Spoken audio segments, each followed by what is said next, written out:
Olá, sejam bem-vindas e bem-vindos a mais um episódio aqui do Ciranda Cast, esse podcast do grupo Ciranda Cultural.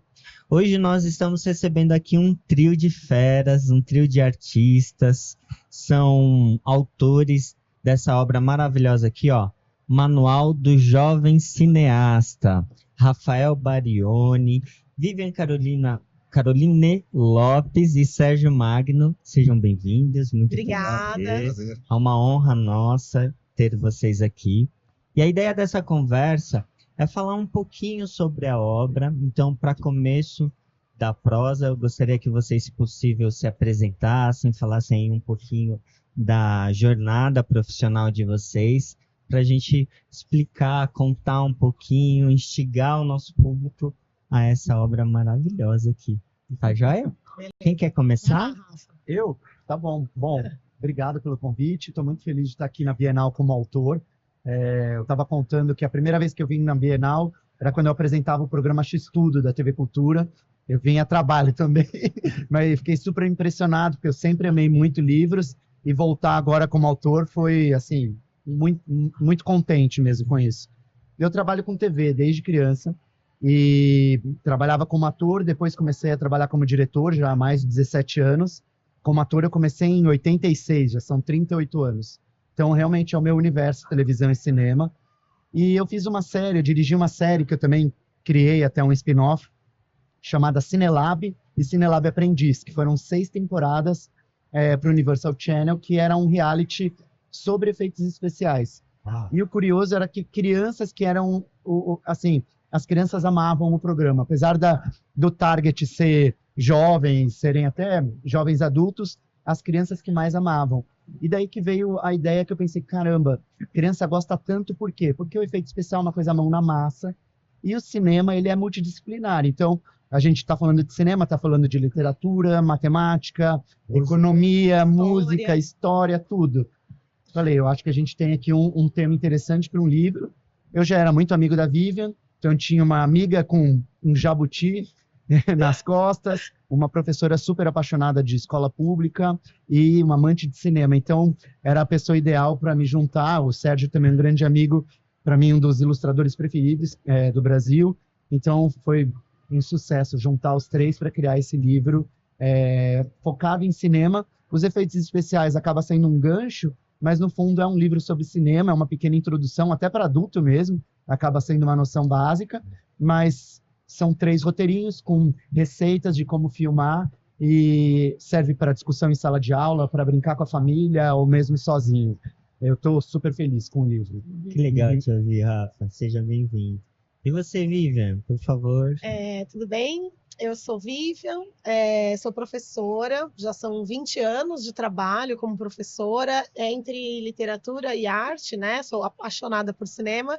Se tivesse que escolher uma, assim, coisa que eu gostaria de ter feito mesmo, com certeza seria cinema. E aproveitando que eu gosto tanto e que a escola dá essa abertura para todas as linguagens artísticas e que o cinema ele não é trabalhado quase nunca em fotografia, eu fui criando umas metodologias de trabalho, assim, meio amadora, né? Aproveitando que eles gostam, que o celular está na mão deles, né? Então eu já estava meio assim ligada nesse movimento. Aí quando o Rafa pensou na proposta, eu falei, nossa, vamos super, porque tem tudo a ver, né? E aí eu tenho uma coleção pela Ciranda, né? Que é a coleção Arte à Infância, que surgiu também assim, nada surgiu porque eu inventei, né? As coisas vieram acontecendo e eu sou muito feliz pelas oportunidades que apareceram. A Mari era minha aluna, né? E era uma aluna, assim, ainda tá viva, maravilhosa, acabou de estar aqui hoje, inclusive. Legal. Muito inteligente, com um olhar muito vivo, e eu fiquei encantada, assim, pelo mundo da infância que ela me mostrou, né? Ao ver as obras de arte e tal. E aí eu falei para ela, vou escrever um livro para você. E a gente estava trabalhando com o Miró, falei, você vai ser a Mari Miró. E aí a gente criei um primeiro, né, o Mari Miró, e quando eu apresentei para a Ciranda, aí veio o convite, vamos fazer uma coleção toda. Eu falei, então vamos lá. Chega nos pintores brasileiros, vamos lá. Então, nada mais é do que uma conversa de como trabalhar a arte de uma maneira instigante para a criança, porque a arte é infância, né? como diz a citação do Hilke, que dá nome à coleção, né? Pois arte é infância, arte é não saber que o mundo já é e fazer um. Que eu acho que tem Uau, tudo a ver tudo a ver. com cinema e com tudo que a arte proporciona, né? A criança, ela é viva, né? Então, ela não tem essas amarras. E tudo que você apresenta vira um mundo imenso. Então, vem daí a minha paixão, assim, por tudo que eu escrevi, sem pretensão, assim, e pelo que eu faço ainda todos os dias como professora em sala de aula. Então, acho que é isso, assim. Que lindo. Inclusive, como o Rafael citou, a coleção é vencedora do Prêmio Jabuti, né? Uma das maiores chancelas do nosso país de literatura. Parabéns, Ju. Obrigada. Prazer recebê-la aqui. Obrigada. Sérgio, contigo. Prazer, como vai? Tudo Eu sou designer gráfico de formação e já há uns 15 anos eu venho ilustrando livros principalmente infantis e de adolescente também como esse. Quando eu recebi esse roteiro, né, do livro, eu achei um presente assim dado para um ilustrador, né? Porque você pode desenhar algo que você sempre quis desenhar, né? São os personagens, aliens, fantasmas e zumbis, assim. Para quem desenha, você fala, nossa, é um presente mesmo. um prato cheio. Além disso, nesse trabalho teve um desafio de trabalhar dentro de uma perspectiva, de um enquadramento, de uma visão didática de onde estaria a câmera, o ponto de vista. Então foi um trabalho bem interessante, com muito cuidado nos detalhes, nas finalizações de cada personagem, para mostrar mesmo o que estava sendo dito ali, o que estava querendo ser exposto, né? Porque ele é um livro que vai ensinar, né? Vai mostrar, vai trazer dentro disso uma possibilidade do leitor poder continuar, né? Essa história, viajar, fazer um roteiro bem bacana em casa com esse livro, assim, aprender um pouco sobre cinema. Que legal, Sérgio, muito bom. Gente, Manual do Jovem Cineasta é realmente um manual, né? Queria que a gente pudesse explicar um pouquinho mais para o público. Aqui nessa obra, pelo que eu entendi, nós referenciamos o leitor em um passo a passo como produzir o seu próprio filme, né? Um curta. Tem roteiro nesse livro? Tem roteiro nesse livro. Tem efeitos especiais nesse livro. E queria que vocês contassem assim um pouquinho como foi a escolha dessa temática, e que vocês pudessem também depois, através do Sérgio, falar dessa criação das personagens, né? Que é um universo fantástico, que chama atenção mesmo, e traz essa questão do telefone, do celular, como, de repente, uma ferramenta para que a gente não fique apenas ali só no feed, deslizando o dedo, mas produzindo conteúdo. Então, se vocês pudessem, não sei, fazer esse bate-bola, contar um pouquinho o que o leitor vai encontrar aqui, mergulhando no livro Manual do Jovem Cineasta. Boa, vai lá, Rafa, começa aí. O livro ele tem um início bem simples, que é uma introdução geral de cinema. Então tem enquadramentos clássicos, movimentos clássicos de câmera e até um pouco uma filosofia por trás de fazer filmes, que é um trabalho coletivo, é um trabalho de arte geralmente coletivo. Dá para fazer um filme sozinho? Dá. Mas geralmente tem 2, 3, 100 pessoas fazendo, o que é muito legal. Então tem uma pequena introdução sobre fazer cinema. E depois o que a gente tem são 3 roteiros, bem simples, roteiros divertidos. Um é sobre aliens, o outro é sobre zumbis e o outro é sobre fantasma. A gente pegou gêneros assim, meio de terror, mas não dá muito medo, não se preocupem. De fantasia, só para gerar um pouco de imaginação na cabeça das crianças. Mas a gente tem, cada roteirinho vai ter o quê? O roteiro, vai ter as receitas de como fazer aqueles efeitos especiais e, por fim, o que a gente chama de decupagem no cinema, que é como se fosse o storyboard, como filmar. Então você tem um passo a passo mesmo, que você não precisa seguir ao pé da letra, mas se você quiser seguir, vai dar certo, provavelmente. Mas o mais legal é a pessoa pegar a noção, entender como é que funciona, como que eu filmo, como que eu posso fazer um efeito da pessoa voando ou de um sangue espirrando, sei lá, seja o que for. É para ela ter essa noção e a partir dali ela começar a criar sozinha. Então, na verdade, a estrutura é bem básica. É o roteiro, as receitas de como fazer o efeito e depois a decupagem de como filmar. Esse é o material do filme, e aí, do livro. E aí a gente buscou, como eu falei, histórias que fossem um pouco fantasiosas, e por isso que tem esses personagens que são zumbis, aliens, sempre tem crianças, né, envolvidas, para gerar essa fantasia e dar uma conexão com o universo também do nosso leitor, né? E eu acho que, como professora, assim, trabalhando, é muito legal, porque o que acontece é que as pessoas consomem cinema, veem filmes, e a gente vê, é uma linguagem que vem, assim, parece que ela nasceu dentro da gente, né?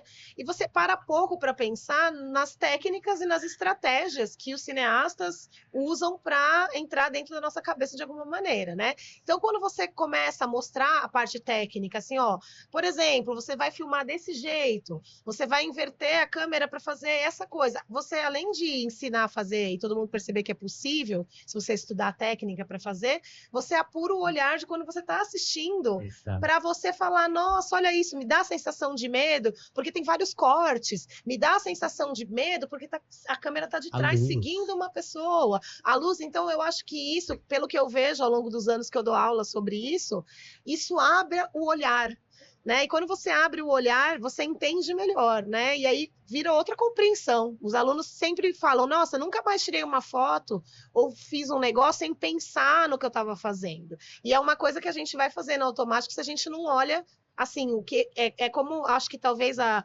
literatura, a escrita, coisas que já estão, a música, coisas que já são mais antigas, assim, na questão do ensino, talvez esteja um pouco mais assim, para escrever um texto eu preciso pensar nisso, se eu quiser fazer tal coisa eu preciso pôr essa técnica. E a imagem e a comunicação e a TV como um todo, não sei, a pessoa assiste, ela não pensa nisso. E depois que você vai desmembrando e desmistificando assim, essas partes, você consegue ver de uma maneira diferente. E aí você também é capaz de criar coisas novas, né? E pensar sobre isso. Então, acho que abre a cabeça dentro do ambiente educativo, assim, para outras coisas, inclusive para isso que você disse, de pegar o celular, que é uma grande ferramenta, uma câmera excelente, com editores, com um monte de coisas que você pode usar na infância e na adolescência para o que deve ser usado, né? Alguma coisa mais produtiva. Porque eu, por exemplo, tenho alunos que passaram por mim. Outro dia mesmo eu vi um vídeo de uma aluna maravilhosa que está fazendo ETEC de arte agora e vai para processos fotográficos dentro da ETEC de artes. Ela fez um vídeo das férias dela, juro, de chorar, assim. Tem um minuto, mas ela é uma artista. Assim, ela já entendeu como transformar, e são referências, é você ver filme, é você saber como usar, mesmo que seja um celular sem muitos recursos, mas assim, é o olhar da pessoa, que só melhora quando ela tem esse conhecimento, né? Que demais, gente. Eu acho que uma coisa só que eu queria também aproveitar é que eu acho que o interessante também, principalmente para trabalho em sala de aula ou em família, ou para criança, né? Eu tenho filho também. Fazer um filme, ele exige algumas etapas, né? Então você tem que fazer um planejamento, você tem que pensar um pouco adiante, não vai sair gastando material, então tem até economia no negócio, tem planejamento e tem essa coisa do coletivo, do trabalho em equipe. Um set de filmagem, ele tem uma organização muito bem organizada, vamos chamar assim. Então, cada um tem a sua posição, sim. A gente tem um tempo muito cronometrado para as coisas acontecerem. Então, tem uma parte artística, mas tem uma parte logística, vamos chamar assim, que para a cabeça da criança, eu acho que é um exercício excelente. Por isso que eu acredito bastante nesse livro também. E, assim, ouvindo vocês falando, dá para perceber que dentro do cinema a gente acolhe e abraça muitas outras linguagens, né? A música, o português na hora de pensar no roteiro, a matemática de pensar no ângulo e tal. E aí eu tenho uma pergunta para o Sérgio. Temos aqui as ilustrações. Você também aprendeu cinema ilustrando esse livro? Eu acho que sim, porque eu acho que eu sou o primeiro leitor do livro, né? Recebi o livro. Então, quando você recebe principalmente esse livro, assim, né? Que você tem o ilustrador, ele faz o casting, ele escolhe as roupas, ele escolhe um monte de características do personagem que vai trazer, né, e traduzir a história. E eu acho muito interessante nesse livro, porque ele sempre dá uma sugestão, e a gente e eu tentando traduzir isso na ilustração, de utilizar recursos que uma criança, um adolescente tem em casa, de como fazer um cenário alien, com mangueira, não sei, com alguns recursos, e isso estimula também a criatividade da criança. Então eu parti, assim, foi muito interessante fazer isso, um cenário que você tem que trabalhar também com o que você teria em casa para representar. Eu acho que ele tem essa parte desse livro de que ele estimula muito a imaginação de quem vai ler, de quem vai utilizar o manual. Uau. Não, e é de fato, isso é muito legal que ele falou, que são mais algumas ciências que estão envolvidas em cinema, né? Que é moda, atuação, e essa parte até química, por exemplo, tem um efeito especial que a gente fala que é densidades, então é água quente, é óleo, misturar essa densidade de líquidos para criar uma atmosfera alienígena. A gente está falando de ótica, então a gente está falando de física, a gente brinca com perspectiva forçada, então a criança está, de uma maneira bastante lúdica, aprendendo dezenas Muitas de coisas. Exato. E assim, o mais interessante, acho, de ouvir vocês e conhecer melhor essa obra é entender que é um livro infanto-juvenil, pode ser para uma criança, pode ser para um adolescente, pode ser para um adulto artista que queira se aventurar aí no cinema e precise, né, desse manual mesmo. Então, nossa, gente, muito bom recebê-los aqui para falar um pouquinho. O trabalho do livro, ele tá incrível, né? Porque cada capítulo, né, tem uma cor diferente e aí tem uma linguagem super jovem, moderna, que chama a atenção aqui. Eu estou mostrando para o pessoal aqui no detalhe. Aí, uma receita aqui, por exemplo, maquiagem de caveira, sangue falso, né? Aqui, jato de sangue, jornal envelhecido. Receitinhas aí para deixar a nossa produção cada vez mais criativa, cheia de poesia também e daquilo que a arte nos proporciona, né? Quero agradecer o bate-papo aqui. Espero que vocês tenham curtido. Vou dar a palavra para vocês se despedirem aqui e até breve, até um próximo vídeo. Obrigada. Espero que vocês se divirtam. Acho que a gente está doido para ver os filmes por aí, né? Quando todos os professores começarem a fazer, ou as famílias, ou as crianças, enfim. Obrigada. É isso, também estou super contente, obrigado. Eu acho que tem muita poesia, como você falou, mas também tem muita mão na massa e rock and roll nesse livro. Eu acho que é bem divertido, é muito legal. Espero que todo mundo curta também e goste. Também queria agradecer, e como ilustrador da parte visual, agradecer a Ciranda, e que o livro ficou incrível, a impressão, tudo nele tá muito bem, tá excelente. Então, eu queria agradecer, assim, de você ver o trabalho, né, do jeito que você imagina ali. Muito obrigado. Gratidão, gente. Conheçam o Manual do Jovem Cineasta. Até breve. Tchau, gente.